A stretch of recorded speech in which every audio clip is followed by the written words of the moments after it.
বিজেপিকে আনুন, সাফ করে দেবো আমরা। একদম যত পার্থেনিয়াম আছে যাদবপুরে আমরা পরিষ্কার করছি। অনেকদিন ধরেই অভিযোগ আছে হাউসিংয়ের কেলেঙ্কারি, সম্ভবত আমার জানা নেই, যেটা 1-1.5 বছর আগেই তো সামনে এসেছে। রাজ্যে একাধিক জায়গায় শুট আউটের ঘটনা ঘটছে। মালদায় তৃণমূল নেতাকে খুনের সাক্ষী মেটাতে বা তৃণমূল কর্মীকে খুনের চেষ্টা।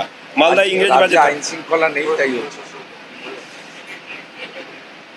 আর পূর্ব মেদিনীপুরে পাঁশকুড়ায় শিক্ষক চাকরি হারিয়ে মানসিক চাপে সহ্য করতে না পেরে সন্তোষ মণ্ডল। দুঃখজনক। সুবল সোরেনের পরে আরেকটা দুঃখজনক ঘটনা। এর জন্য মমতা ব্যানার্জি, আমি কালকে দেখছিলাম শিক্ষামন্ত্রী এই এসএসসির সুপ্রিম কোর্টের নির্দেশে 9 বছর পরে যে পরীক্ষা হলো তার ক্রেডিট মুখ্যমন্ত্রীকে দিচ্ছিলেন।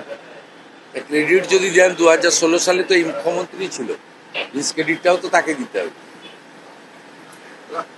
ঝাড়খণ্ডে আবারও বাঙালি শ্রমিক, সন্দেশখালী শ্রমিক আক্রান্ত হয়েছে। খোঁজ নিয়ে দেখব।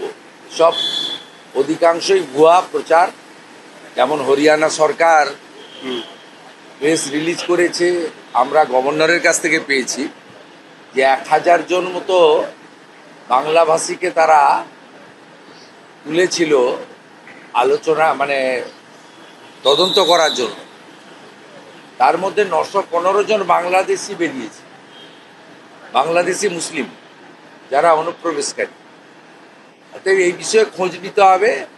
আর অনেক সময় এ রাজ্যের পুলিশেও অনেককে ডিটেন্ড করে জিজ্ঞাসাবাদের জন্য। তার মানে এই নয় যে তাকে মামলা দিয়ে কোর্টে ফরওয়ার্ড করা বা তার উপর অত্যাচার করা। এটা আমাদের আগে সিআরপিসি আইপিসিতে প্রভিজান ছিল, এখন বিএনএসএ প্রভিজান আছে। তো হইচই করে লাভ নেই। যারা রবীন্দ্রনাথ ঠাকুরের ছবি পড়ায় তারা আর যাই হোক বাংলা বাঙালির রক্ষক নয়। যাদবপুরে আজকে বৈঠক হবে, ছাত্রী মৃত্যুর পর যাদবপুরে আজকে বৈঠক। কোনো লাভ হবে না, সিসিটিভিও লাগাতে দেবে না এবং ওখানে বন্দে মাতরমও গাইতে দেবে না।